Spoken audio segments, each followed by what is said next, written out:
Don't you wish white toner printers could print stuff like this, and this, and this? Aliens? White toner printer tees come out all plasticky and papery like this. But what if I told you that these weren't done with screen printing or DTF or DTG, that these were printed at home on a white toner printer? Well, they were. Stay tuned, because white toner printers strike back. T-shirt help desk. What's up, guys? Gary, T-shirt help desk.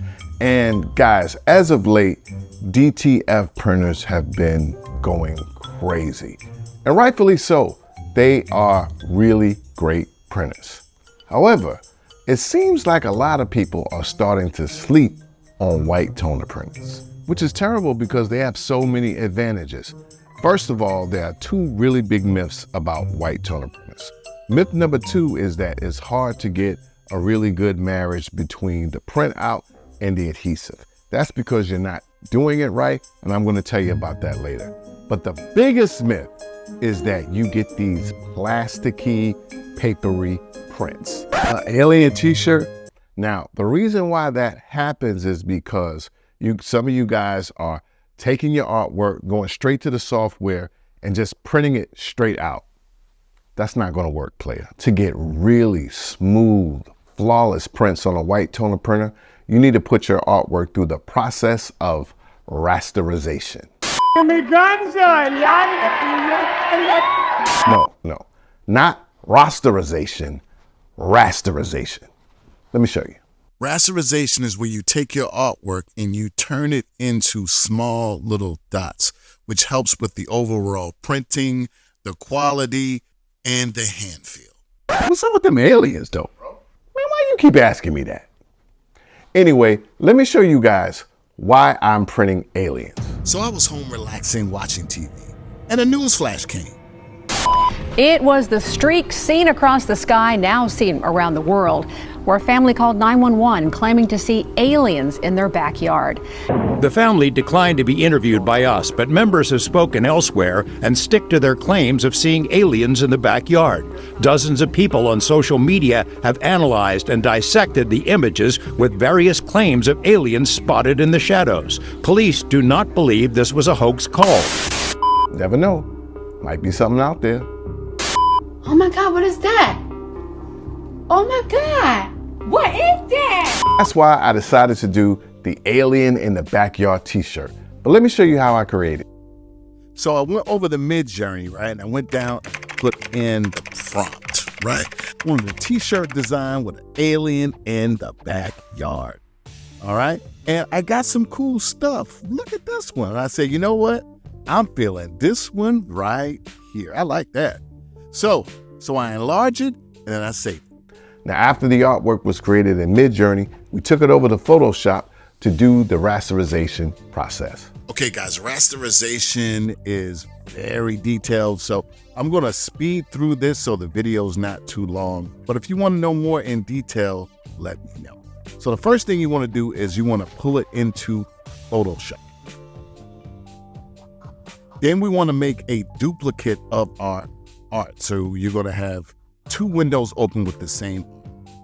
So then we're going to double click on our layer on our main artwork, and we're going to go to the blend if, and we're going to take all of the black out that we can. Okay. And then we're going to add a black background to see if it looks good, and that's okay. So let's get rid of that black layer. Now we're going to change this to grayscale, discard all the color information. And now we're going to play with the levels. Go to mode adjustment levels. Now this is where things get a little tricky, right? So you want to play with this to, some people like to just take it to 2. All right. Now we're going to play with our brightness and contrast. Our contrast is going to be all the way up. The brightness is up to you. Going to click OK, and then we're going to add that black background again, and then we're going to move our artwork in front of it.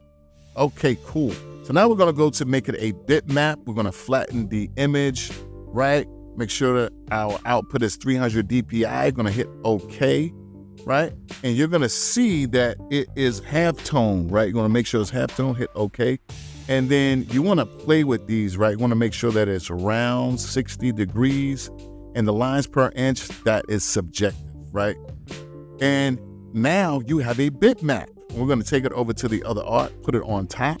We're gonna go to our channels, pull up our channels. We're gonna go to the bottom channel, click and select, inverse it, and now we're gonna knock that out. And there you go, you have your rasterized artwork. We're gonna just throw a black background on it, again, to represent the black t-shirt. And this is gonna give us a little bit of a preview of how it's gonna. So guys, if you want to know more in detail about rasterization and how to do it on different types of artwork, go down and get on the list for my rasterization course. And my Midjourney course, they are going to be amazing. Back to the video. So then I took that artwork, brought it into the RIP software and printed it out.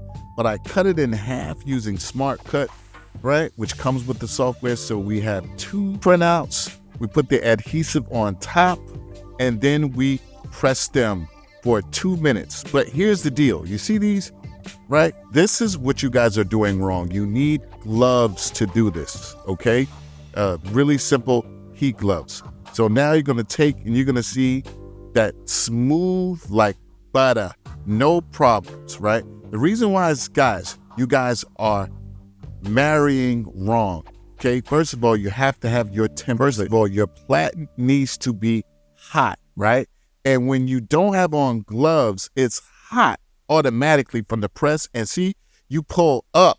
It's just a natural knee-jerk reaction. When you wear gloves, you can do it correctly and pull back, and you're not bothered by the heat. All right, you see this, all right? Remember, don't pull up, pull back or peel back, right? And you have to make sure that you keep it down on that hot platen and you will have no problem.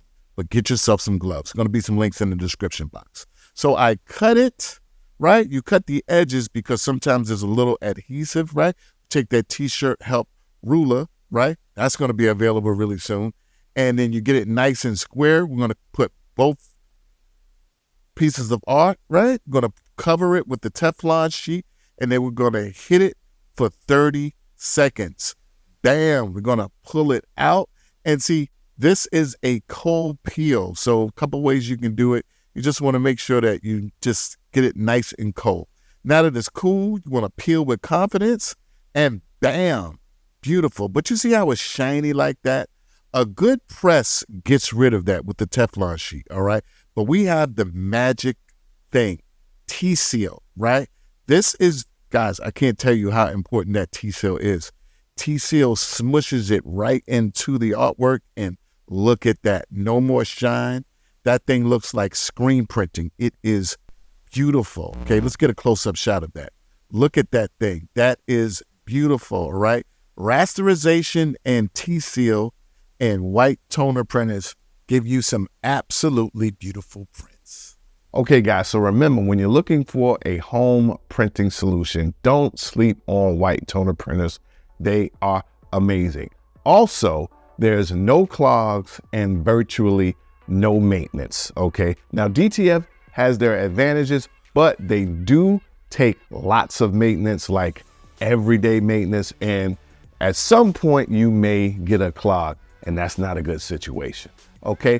Anyway, guys, there's gonna be a link to get all of this information, as well as check out white toner printers, down in the description box. I'm gonna put some butter on my shoes and slide on out the door. Till next time, God bless and peace. T-shirt help, Brusk.